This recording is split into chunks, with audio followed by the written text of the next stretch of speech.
한 주간 잘 지내셨습니까? 날씨가 봄 날씨는 항상 변덕이 심하죠. 예, 기온이 올랐다 또 떨어지기도 하고 과도기가 항상 그렇습니다. 지난 한 주간 제가 다리가 좀 불편한 게 있어서 수술을 하고 그저 이제 퇴원을 해서 아주 회복 중에 있습니다. 조금 불편하긴 한데 많이 좋아졌습니다. 미리 말씀 안 드린 거는 걱정하실까 봐 말씀 안 드렸습니다. 누워 있다 보니까 항상 몸이 어디가 아프면은 항상 생각하는 게 참 몸이 정상적으로 기능한다는 게 얼마나 참 감사할 일인지. 다리 하나 불편하니까 화장실도 못 가겠고, 참 여러 가지 불편하더라고요. 식욕도 없고, 누워 있으니까 허리는 또 뼈 빠지게 아프고요. 그러니까 여러분 건강 주신 거 감사하시고 관리도 잘 하시면서 항상 하나님께 감사하시고 하나님 주신 평안한 마음 늘 간직하시기를 바랍니다. 자, 우리 같이 말씀 나누시겠습니다. 자, 지난 주일에 예루살렘에서 이 할례자들로부터 베드로가 비난을 받은 것에 대해서 베드로의 답변이 어떠한 것인지 함께 살펴봤습니다. 그래서 유대인들이 갖고 있는 그 묵은 전통에 집착을 하고 그를 놓지 못하는 그들에 대해서 이방인 전도의 동기 그리고 이유 등에 대한 이야기를 해주며 그 묵은 유대주의의 그릇된 전통을 벗어버리도록 한 내용이었습니다. 그래서 고넬료의 집에 그가 가서 복음을 전했던 일, 그리고 예루살렘 교회에 이야기했을 때 이방인들이 그리스도의 복음을 받아서 이제 새로운 하나님 나라의 성격이 어떠한 것인지 분명해졌고, 그리고 하나님께서 예적부터 경영하셨던 인류 구원의 이 새로운 일을 이제부터 적극적으로 그 시대부터 나타내시려고 한다는 것을 그들에게 말을 했을 때, 이제 거기에 그 베드로의 답변을 듣고 있던 사람들이 자기들이 알고 있던 하나님 나라의 성격과는 좀 다른 새로운 사실을 차츰차츰 하나씩 알아가게 되면서 이제 유대주의적이고 배타적이고 유대중심적인 생각에서 조금씩 이제 벗어나게 되는 계기가 이제 시작이 된 겁니다. 그래서 이와 병행해서 어떤 일이 발생하게 됐는데, 이 구원의 복음이 흩어진 사람들에 의해서 이제 유대인뿐만 아니라 헬라인들에게까지도 이 복음이 전파됐고, 그 전파된 말씀을 듣고 이제 이방인들이 수많은 사람들이 회개하고 주께로 돌아오게 된 것입니다. 이것은 애초에 하나님 나라가 유대인 중심으로 해석이 되어졌고 유대 민족주의적 관점에서 이해했던 그들에게 이제는 그것이 아니라 그 유대 민족 중심이 아니라 이제 하나님께서 원하신 자들을 어느 나라든지 어떤 언어를 쓰든지 간에 어떠한 처지에 있는 사람이든지 간에 하나님께서 택하신 자들을 얼마든지 부르시고 그들에게 복음을 듣게 하시고 하나님의 백성으로 삼으신다라는 이런 것들을 깨닫게 되어서 이제 이방인들을 포함한 하나님 나라의 새로운 일면을 이제 보게 되는 것입니다. 그것을 비로소 이제 조금씩 맛보기 시작하게 되는 거예요. 자, 사도행전 11장 19절 21절 말씀 읽어보십니다. 그때에 스데반의 일로 일어난 환란으로 말미암아 흩어진 자들이 베니게와 구브로와 안디옥까지 이르러 유대인에게만 말씀을 전하는데, 그 중에 구브로와 구레네 몇 사람이 안디옥에 이르러 헬라인에게도 말하여 주 예수를 전파하니 주의 손이 그들과 함께 하심에 수많은 사람들이 믿고 주께 돌아오더라. 자, 스데반이 돌로 맞아서 순교한 이후에 교회에 박해가 가해졌죠. 그 환란으로 인해서 예루살렘에서 이리저리 흩어진 성도들이 가는 곳마다 먼저 유대인에게 말씀을 전했습니다. 그런데 뒤이어서 몇 사람이 안디옥에 가서 헬라인들에게도 예수를 전파하게 됐는데, 이렇게 흩어져 나가서 복음을 전하게 된 사람들은 사도들이 아니고 일반 평신도들이었습니다. 일반 성도들이 그렇게 했다는 것이죠. 그래서 이 성도들이 예수를 믿는다는 그 이유, 그 복음 때문에 박해를 받게 되었지만 거기에 굴하지 않고 그리스도의 복음을 그들의 마음 깊숙이 간직하고 그리고 자기에 대한 정체성을 잃어버리지 않고, 그래서 이 복되고 참된 이 말씀을 전하기 시작했다는 것입니다. 그래서 북방에 베니게를 갖고 그 베니게는 오늘날로 말하면은 레바논 땅인데 그 다음에 이제 지중해 가운데 있는 섬인 구브로라는 곳으로 갔고 그 다음에 수리아로 올라가서 이제 안디옥에 도착하게 됩니다. 이것이 이제 복음을 전하는 사람들이 갔던 이 방향을 이게 정리를 했는데 이 안디옥이라는 것은 나중에는 큰 교회의 중심이 될 곳입니다. 그렇게 안디옥까지 이르러서 말씀을 전하게 되는데 그 말씀을 전한다고 할 때 그것을 사람들을 이렇게 모아놓고 뭐 설교를 하거나 강론하든지 또는 가르치거나 이렇게 하는 게 아니에요. 그냥 원문이든지 영어 성경을 보면은 그냥 스피치, 말하는 겁니다.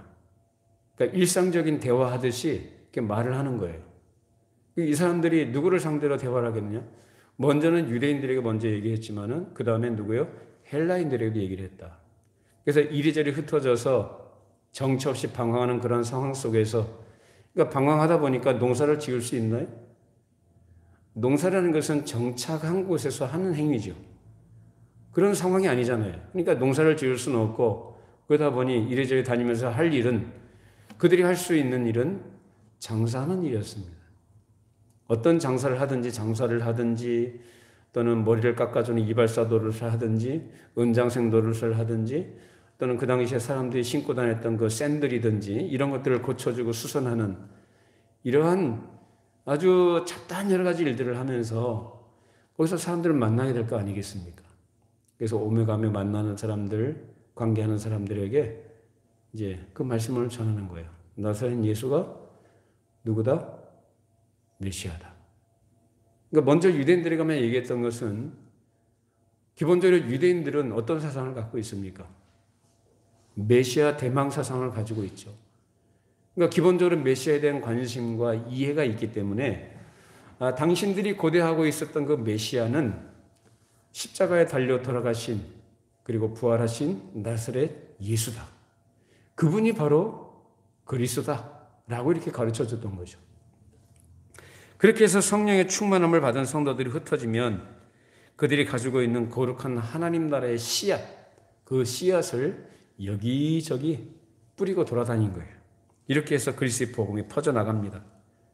그리고 이 일은 유대에 있는 특별한 계층이나 무슨 특별한 직위, 어떤 특별한 임무, 특별한 사명을 가진 사람들이 하는 것이 아니고 그냥 보통 일반 성도들에 의해서 그렇게 됐다라는 것입니다.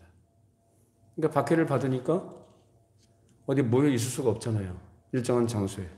그러니까 할 수 없이 원치 않지만 그 박해를 피해서 그 환난 가운데서 그것을 도망다니면서 피하면서 여러 가지 일들을 자기들이 생계를 이어가면서 그 일들을 하면서 만나는 사람들에게 복음을 전했다라는 것입니다.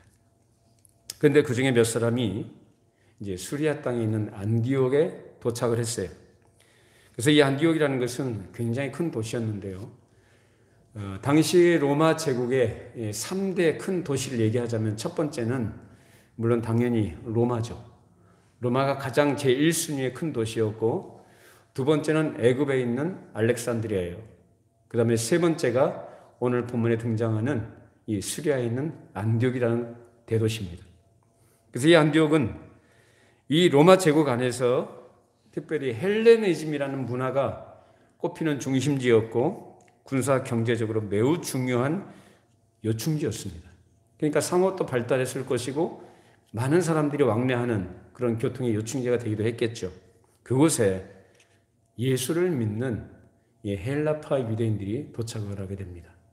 그래서 헬라파 유대인이라는 것은 말 그대로 그들의 언어라든지 그들의 생활 양식이라든지 그 모든 생각하는 사고 구조까지도 헬라식으로 하는 사람이 자연스럽게 헬라식으로 해요. 자, 그럼에도 불구하고 그들은 여전히 유대인입니다. 아무리 헬라화가 되었다고 하더라도 유대인은 뼛속까지 유대인인 거예요.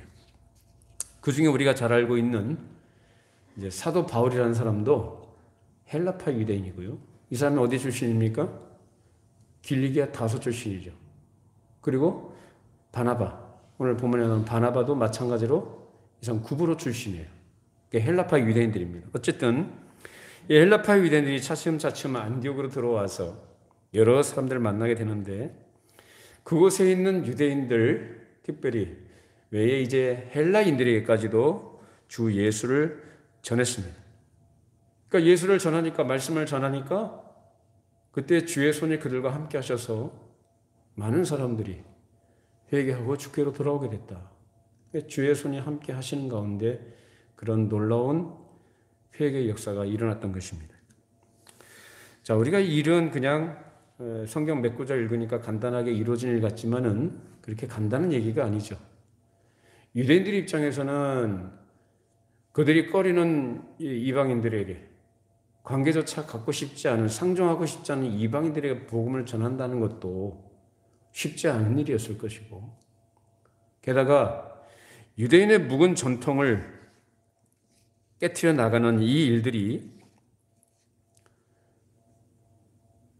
그런 사도라든지 베드로라든지 이런 사람들에 의해서 시작됐다기보다는 오히려 그런 일면에 이런 평신도들이 그런 일들에 참여하게 되었다는 것입니다.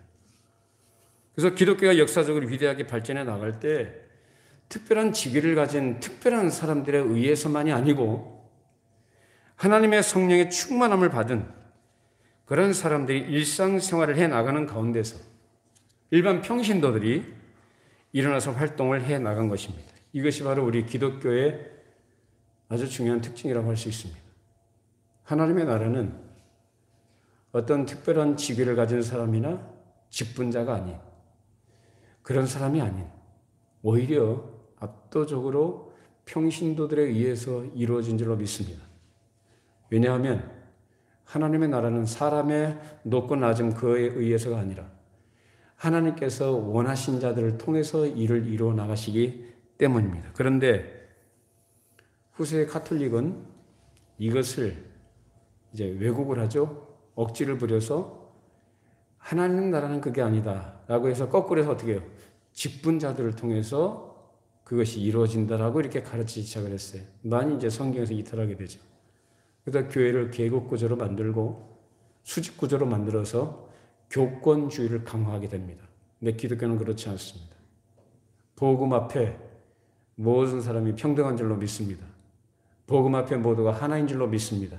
그래서 하나님 나라의 특징이 바로 그것이다 그 말입니다.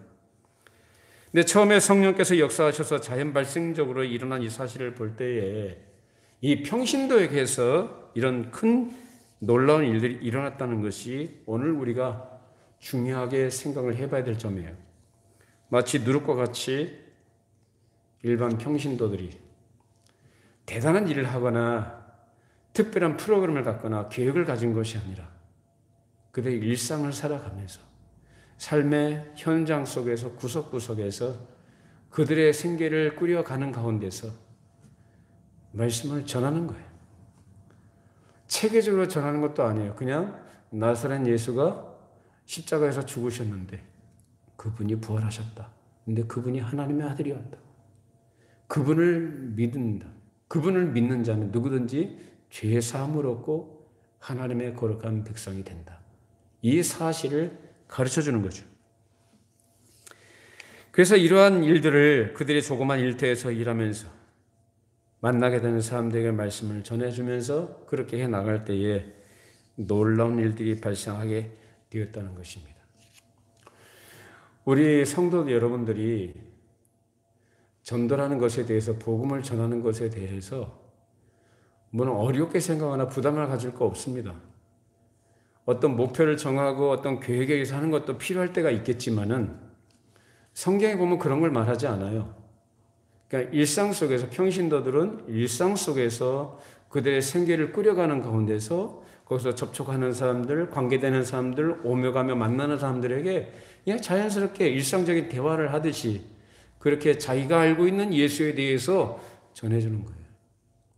그렇게 할 때 주의 손이 함께 하시면 그 듣는 사람이 복음을 받고 하나님께로 돌아올 줄로 믿습니다. 그러니까 여러분들도 그렇게 하시면 돼요. 그러니까 내가 전도해야지 이런 어떤 열의를 가지고 어떤 대단한 결심을 가지고 뭐 그렇게 해야 될 필요도 있겠습니다만은 이 사람들은 그게 아니에요. 그래서 자기가 그렇게 원하는 삶을 살아가는 상황이 아닙니다, 지금. 환난 때문에 그 박해를 피해서 도망갔어요. 흩어졌어요, 여기저기. 그러니까 자기들이 계획을 가지고 내가 저기 가서 전도하겠다 그게 아니에요. 그냥 살기 위해서 자신들의 믿음을 보존하기 위해서 생계를 꾸려가는 가운데서 자기들이 갖고 있는 정체성을 그들의 생활과 그들의 언어를 통해서 다른 사람들에게 나타내 주는 거죠. 그것이 말씀을 전하는 것으로 나타나는 것입니다. 여러분들 가정에서든지 또는 이웃들 간에 또는 직장생활 하실 때 누구를 만나실 때 기회가 되는 대로 여러분을 편안하게 대화하듯이 부담도 갖지 말고 걱정도 하지 말고 그냥 자연스럽게 얘기하세요. 왜냐하면 내 속에 있는 것이 사실이고 내 속에 있는 것이 정말로 진실한 것이라면 누구한테 대화할 때 그건 자연스럽게 나오거든요. 절대로 이거는 부득이하게나 억지로 할 수 있는 게 아닙니다. 근데 이 사람들이 지금 그랬다는 거예요. 이 사람들이 누구라고요? 직분을 가진 사도요? 아니요. 그냥 평신도들이에요. 여러분, 우리 그렇게 좀 생각을 다시 전환을 하고 우리의 마음을 좀 새롭게 해서 우리가 우리에게 주신 기쁨, 복음의 즐거움과 기쁨을 주신 그 기쁨을 마음속에 깊이 간직하면서 그것을 자연스럽게 여러분의 생활 가운데서 말씀을 전할 수 있는 은혜가 있기를 바랍니다. 그렇게 이럴 때 하나님께서 기뻐하실 거예요. 아까 우리 찬송했잖아요. 다 듣고 계시네 그랬잖아요. 하나님은 우리의 마음의 의도와 우리의 생각 그리고 말하는 거 우리 생각과 우리 말하는 거 있잖아요. 우리가 행하는 거 있잖아요. 하나님 다 보고 들으십니다. 믿으시기 바랍니다. 하나님 다 보고 들으셔요. 믿어주세요? 다 보신다니까요, 지금도. 그리고 다 듣고 계십니다. 지금 저의 입을 통해서 말씀을 전하는 것도 하나님께서 다 보시고 듣고 계십니다. 이 말씀을 듣는 여러분의 마음속에 어떤 생각을 하는지 그 말씀을 믿음으로 기쁨으로 받고 있는지 어떤지 하나님께서는 다 아십니다. 믿음으로 반응하고 믿음으로 여러분이 수행할 때에 하나님께서 이때에 주의 손이 함께 하셨던 것처럼 여러분들의 삶 가운데 하나님께서 함께 하신 줄로 믿습니다. 그러나 하나님께서 그렇게 일하신다니까요. 근데 이 사람들이 그렇게 일하셨다는 얘기예요. 자, 우리 이런 일이 하나님께서 일하시는 기이한 방식이라는 것을 생각을 해봐야 됩니다. 하나님께서 하시는 방식은 사람을 조직을 해서 어떤 구체적인 목적의식을 가지고 일사불란하게 행동하도록 하시는 데만 있는 것이 아니고 물론 그런 일도 필요할 때가 있지만 여기서는 오히려 그 사람들이 자기들이 원치 않았던 박해를 당하게 된 이유 때문에 환난을 당한 가운데서 할 수 없이 흩어져서 그냥 살기 위해서 도망간 것이 하나님 나라의 거룩한 진행에는 굉장히 중요한 의미를 가지게 됐다는 거예요. 참 희한하시죠? 내가 원치 않는 박해를 당하고 손해를 당하고 그런 가운데서 내가 보존하기 위해서 도망을 갔는데 그것이 어떻게 해요? 하나님 나라의 진행에 중요한 의미가 됐다는 거예요. 그 시작점이 바로 스데반의 순교였고 그것을 계기로 해서 교회가 박해를 받으면서 환난을 피해 도망가게 되었지만 그런 가운데서 그들은 자기들의 정체성을 잃어버리지 않고 자기가 가지고 있는 참되고 복된 것을 마음에 품고 그 씨를 돌아다니면서 뿌린 것입니다. 그래서 정처 없이 돌아다닌 이런 방랑자처럼 그들은 생활하게 됐는데 이것은 마치 구약의 이스라엘 백성들이 광야에서 생활한 것과 마찬가지입니다. 광야에서 이스라엘 백성들이 살아갈 때에 구름이 일어나면 구름이 움직이면 어떻게 합니까? 그들은 거저던 텐트를 걷어서 그 구름을 따라서 이동을 합니다. 또 구름이 머무르면 그 자리에 또 텐트를 펼치고 거기에서 구름이 또 떠오를 때까지 거기에서 거주합니다. 그러니까 구름이 인도하는 대로 따라간 것입니다. 이처럼 내일 일을 알 수 없는 그러한 하루하루 살아가는 생활 속에서 이들의 생활은 마치 광야와 같았다라는 것입니다. 그런 방랑 생활이 참 사람 보기에는 불안정해 보이고 애처로워 보이고 참 허무한 것 같지만 하나님 보시기엔 그렇지 않다. 왜냐하면 하나님께서 그들을 인도하고 계시기 때문입니다. 그래서 하나님의 계획 속에서 성령 충만한 사람들이 그 인도하심을 따라가는 것이기 때문에 그것이 그들로서는 원치 않는 삶이었지만 그런 환경 속에서 이리저리 옮겨가면 가는 곳마다 하나님의 나라를 씨를 심어가면서 하나님의 영광을 나타내면서 그들은 살아갔어요. 그러기 위해서 하나님께서 그들을 그렇게 보내셨던 것입니다. 이런 일들이 사람 보기엔 별로 귀해 보이지 않지만 하나님 나라 관점에서 볼 때는 굉장히 귀한 일인 것이고 하나님께서 하시는 일의 어떤 기이한 면을 우리가 보게 되는 거예요. 그러니까 우리는 그런 걸 원치 않잖아요. 그냥 안정되고 평안한 가운데서 그냥 하나님께서 함께 하신다는 것을 우리는 내 위주로만 우리가 이해하고 해석을 하죠. 나의 이익과 나의 편안함을 위주로 해석을 해요. 하나님의 함께 하심을. 그렇지 않다는 거예요, 성경은. 현실적으로는 고달프고 방황하는 것 같고 방랑하는 그런 삶이었지만 그 삶 자체가 하나님께서 그들을 인도하시는 과정이었던 것입니다. 자, 사도행전 11장 22절 24절 읽어보십시다. 예루살렘 교회가 이 사람들의 소문을 듣고 바나바를 안디옥까지 보내니 그가 이르러 하나님의 은혜를 보고 기뻐하여 모든 사람에게 굳건한 마음으로 주와 함께 머물러 있으라 권하니 바나바는 착한 사람이요 성령과 믿음이 충만한 사람이라 이에 큰 무리가 주께 더하여지더라. 자, 여기서 예루살렘 교회가 아주 새롭고 놀라운 일을 확인하고 그 일에 가담하게 된 경위를 여기서 말하고 있는 것인데, 자, 바나바를 안디옥까지 보내요. 왜 보냈습니까? 안디옥에서 어떤 일이 벌어졌어요? 많은 사람들이 어떻게 했어요? 말씀을 듣고 주께로 돌아왔거든요. 그러니까 헬라인들, 즉 이방인들까지도 그들이 복음을 듣고 어떻게 했다고요? 회개하고 주께로 돌아왔다. 이 놀라운 소문을 전해 듣고 누구를 파송해요? 바나바를 파송한 것입니다. 그렇게 해서 가보았더니 실제적으로 그 말 소문과 같이 들었던 소식과 같이 수많은 이방인들이 하나님의 은혜 안에 들어와 있는 거예요. 그러니까 이 사실을 확인하고 바나바가 뭐라고 합니까? 그 안에 은혜 안에 머물러 있어 굳게 있으라고 권했다라는 것입니다. 이 바나바의 이름이 원래 권위자입니다. 권위자. 이 권위자라는 뜻은 권하고 위로한다는 뜻이에요. 그래서 권위의 아들, 권위하는 아들 그런 뜻인데 이 바나바가 사도행전 4장에 보면은 예루살렘에 유무상통하는 그런 상황 속에 있을 때에 바나바가 한 일 여러분 기억하십니까? 뭐 했죠? 자기가 갖고 있는 밭을 팔아서 사도들의 발 앞에 갖다 둔 사람이에요. 그때부터 이 사람이 등장하게 되는데 이 사람은 그때부터 사도도 아니었고 선교사도 아니었습니다. 그 당시로서는. 지금 아직까지도 마찬가지입니다. 지금 여기에. 아직까지도 평신도예요. 이 사람도. 무슨 특별한 직분을 받은 게 아닙니다. 일반 평신도로서 파송을 받아가지고 거기 가서 확인을 한 거예요. 근데 그 사람이 어떤 사람이었느냐면 참 여기 좋은 표현이 나옵니다. 그 사람이 착한 사람이다.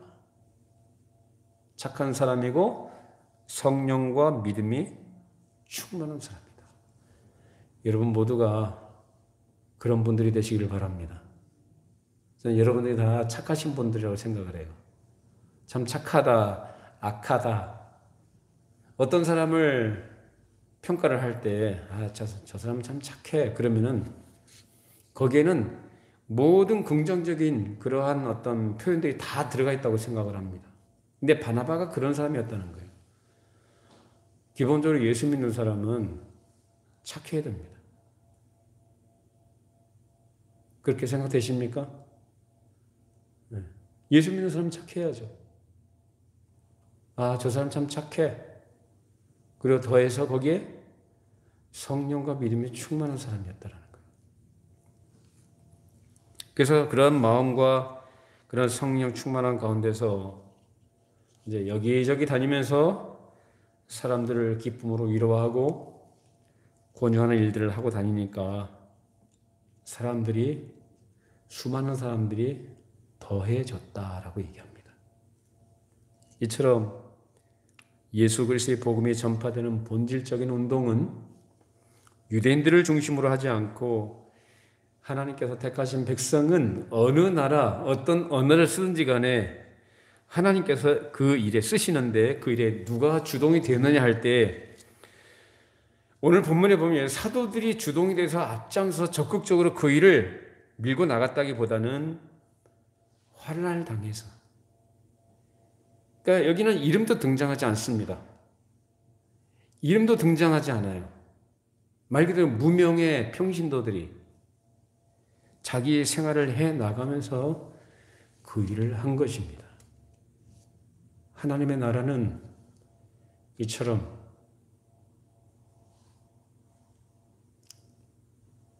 겨자씨와 같이 또는 누룩과 같이 하나님을 신실하게 신뢰하고 하나님을 사랑으로 섬기는 사람들에 의해서 그렇게 퍼져나가고 이루어져 가는 줄로 믿습니다.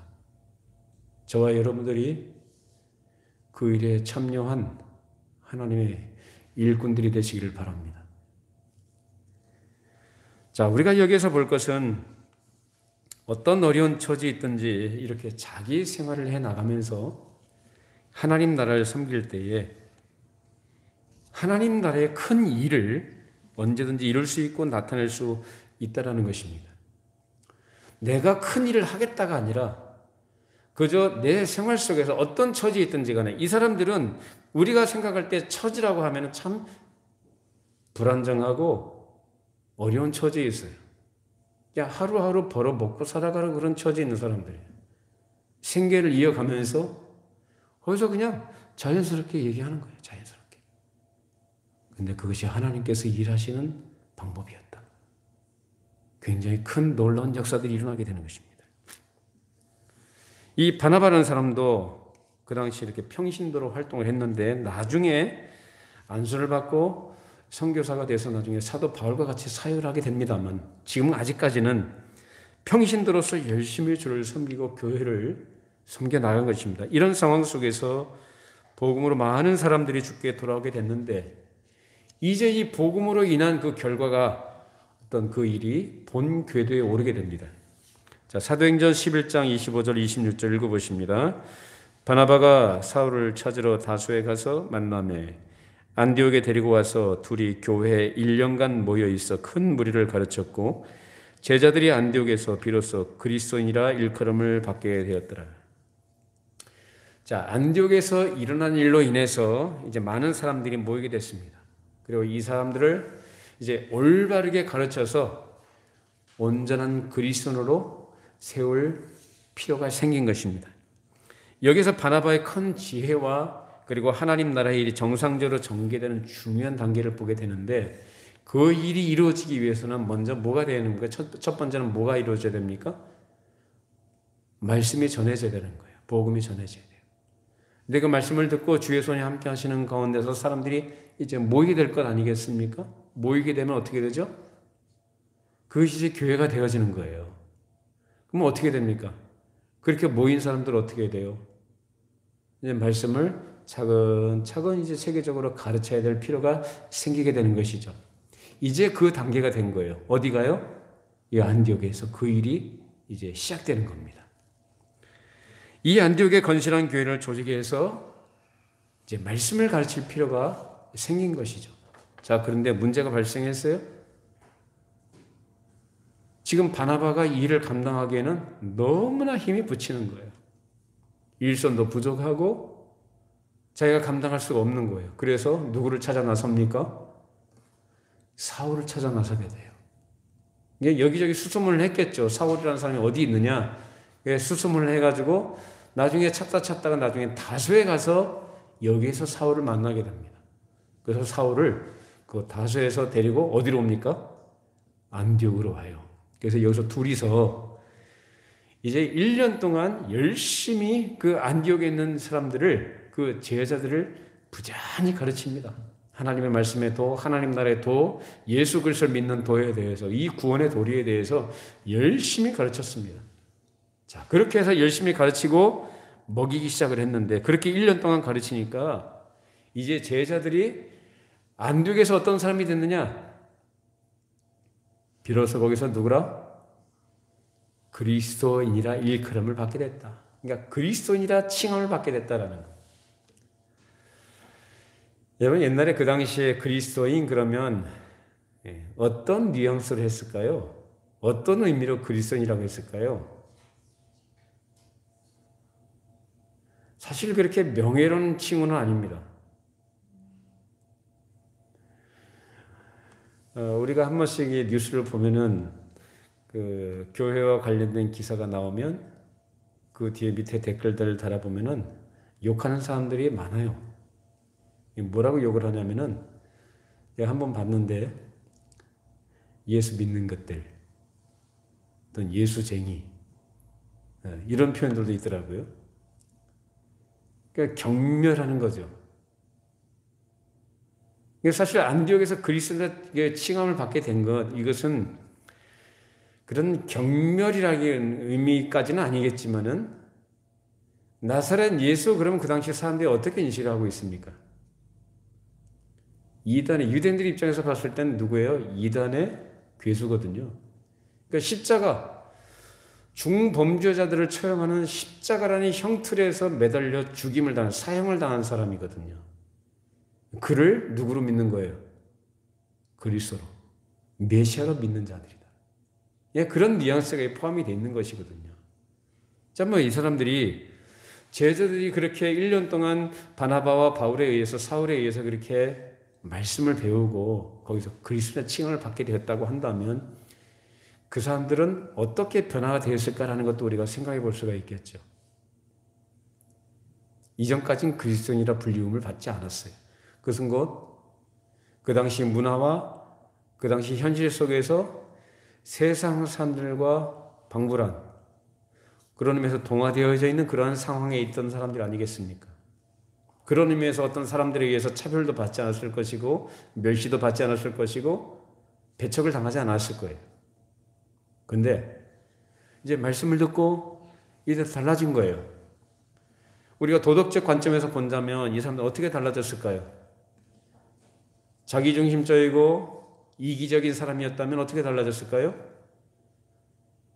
네, 이타적인 사람이 됐겠죠. 다른 사람을 배려할 줄 알고, 다른 사람을 용서할 줄 아는 사람, 거칠고 포악했던 사람은 온순하게 변화됐을 것이고, 불친절했던 사람은 다른 사람에 대해서 굉장히 친절한 사람이 됐을 거예요. 근데 세상은 이상합니다. 그렇게 도덕적인 면에서 선하고 좋게 변화된 것을 좋게 평가하면서도 예수 믿는 사람이 그러면 아주 평가절하하죠. 오히려 더 괄시를 합니다. 그런 가운데서 이 사람들은 어떻게 했을까? 예수 이름 때문에 받는 고난, 박해, 자기들에게 복음을 전했던 그 헬라파 유대인들이 어떻게 어떤 상황에서 여기까지 와서 복음을 전했는가 또 그들이 알게 됐을 거 아니에요? 아, 그러면 그 복음 때문에 이렇게 박해를 받고 어려움을 당하는 이 사람들처럼 우리도 같은 복음을 가지고 같은 믿음 안에 거하게 되면 세상으로부터 이런 대접을 받는 것이구나 라고 생각을 했을 거예요. 그런데도 거기서도 환난을 피해 여기까지 도망온 그런 예수 믿는 성도들처럼 굴하지 않고 변화가 된 것이죠. 그 복음이라는 가치를 지키고 그 믿음이라는 것을 지켜나가기 위해서 세상과 타협하지 않는 그런 올곧은 믿음 안에서 이들이 서게 된 것입니다. 그러니 여기서 평가하는 그리스도인이라는 평가는 교회 안에서 자기들끼리 하는 그런 호칭과 부름이 아니라 그 당시 이방 세계에서 교회 밖에 있는 불신자들로부터 받는 호칭이었습니다. 딱 보면 저 사람들은 딱 보면 아는 거죠. 아, 저 사람들은 누구다? 그리스도인이다. 저 사람은 예수 믿는 사람이다.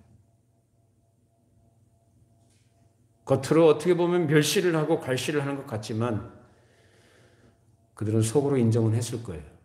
마찬가지입니다. 오늘도 우리가 가지고 있는 신앙적 가치를 지키고 예수 믿는 도와 구원의 도리를 우리가 믿고 우리가 나아갈 때 세상에서는 그것을 멸시하고 괄시를 하고요, 안 받아요. 그리고 때로는 적극적으로 박해를 할 수도 있습니다. 그런 가운데서 굴하지 않고 우리의 신앙과 믿음의 지조를 지켜나갈 때 그 사람들은 속으로 인정합니다. 아, 저 사람은 진짜다. 우리는 직장 생활하면서도, 남자들은 군대 생활하면서도, 또 우리의 사회 여러 관계 속에서도 우리는 그런 일들 수없이 겪게 됩니다. 여러분들이 교회에서 말씀을 들은 바대로 또 성경이 가르치는 바대로 내가 들었던 그 복음, 성경의 교훈을 따라서 우리가 생활해 나갈 때 비록 세상에서는 괄시를 받고 일부러 어긋장 넣는 그러한 대척을 받을 수도 있지만 그런 가운데서 여러분 하나님의 백성답게 하나님의 은혜 아닌 하나님의 사람답게 내는 마음속에 정체성을 굳건히 간직하시고 그 생활 가운데서 그리스도인됨을 여지없이 드러낼 수 있기를 바랍니다. 그게 뭐냐? 그게 신앙. 그리고 그것이 전도의 한 가지 중요한 측면입니다. 간에 붙었다, 슬기에 붙었다, 세상에 한 발 내딛고 신학이란 영에 한 발 내딛고 그렇게 왔다 갔다 하면 사람들이 좋아하는 것 같지만 속으로, 그야말로 속으로 욕합니다. 근데 안디옥에 있는 이 사람들은 그런 의미에서 그리스도인이라 욕먹은 게 아니고 아, 저 사람들은 진짜구나. 저 사람들은 제대로 믿는 사람들이구나 라는 것을 인정하는 의미도 여기 포함되어 있습니다. 이처럼 하나님께서 그 나라를 발전시켜 나가실 때에 항상 하나님의 나라는 하나님의 기이하신 손으로 운전하시되 사람은 그 역사의 과정이 어떤 것인지 모르고 그저 광야와 같은 곳에서 어디로 갈지도 모르지만 하나님께서 그 사람들 인도해 가시는 것이고 어느 때는 사람들이 원치 않는다 해도 하나님의 뜻대로 인도하시며 그렇게 생활하는 가운데 자기의 처지가 어떻든지 간에 신실한 하나님의 사람은 거기에서 올곧은 증인 노릇을 하는 것이고 그런 가운데서 하나님의 나라가 거기에 건설됩니다. 내가 말씀을 전했고 복음을 전하고 전도를 했는데도 사람들이 안 믿더라.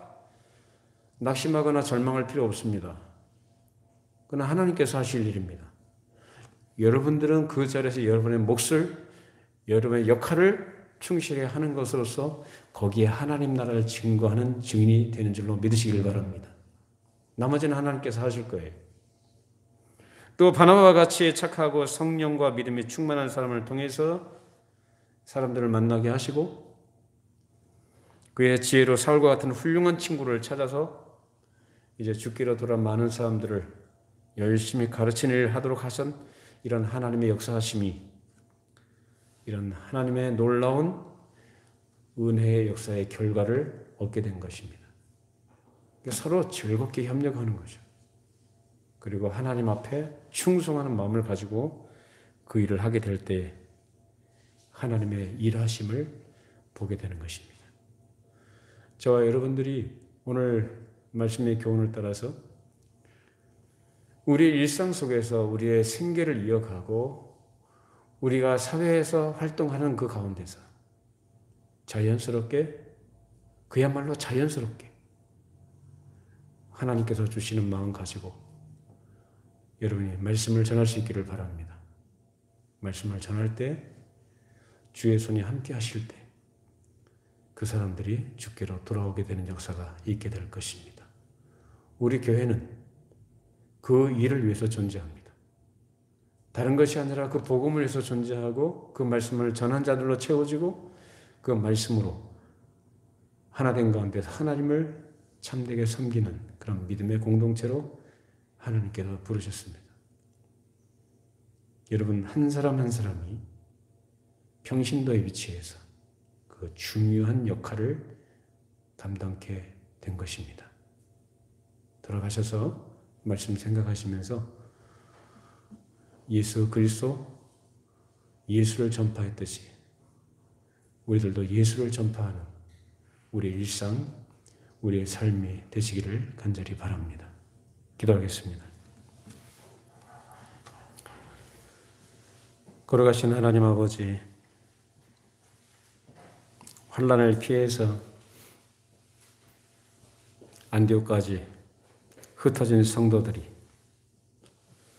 그들의 생계를 유지해 나가며 그들이 처해 있는 상황 속에서 주 예수를 전파한 결과 주께서 함께 하시는 가운데 많은 사람들이 주께로 돌아왔다는 사실을 함께 생각해 보았습니다.